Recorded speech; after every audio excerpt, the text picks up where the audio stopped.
En plus de ses nombreuses émissions, Sophie Davant se lance dans l'écriture. En effet, le 19 mai dernier, elle a sorti un ouvrage intitulé Tout ce qui nous lie. Dans les pages de son livre, elle explique avoir déjà eu recours à la chirurgie esthétique, cette pratique encore beaucoup trop taboue en France.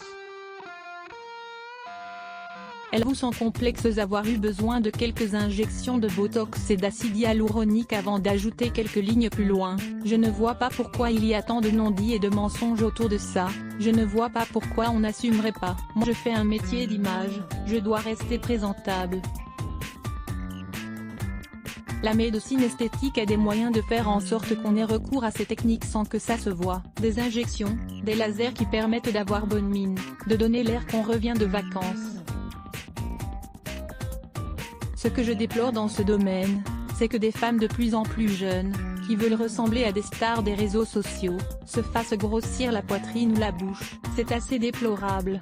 Mais il y a bien quelque chose qu'elle déplore.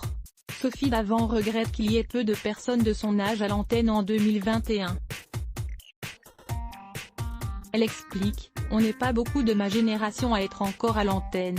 Je dis avec une dose d'humour que la parité, on l'atteindra avec une égalité salariale, mais aussi quand une femme de l'âge Michel Drucker sera encore à l'antenne à la tête d'une émission. Je ne sais pas si je me le souhaite. Il est vrai que le taulier de France 2 reste l'exception.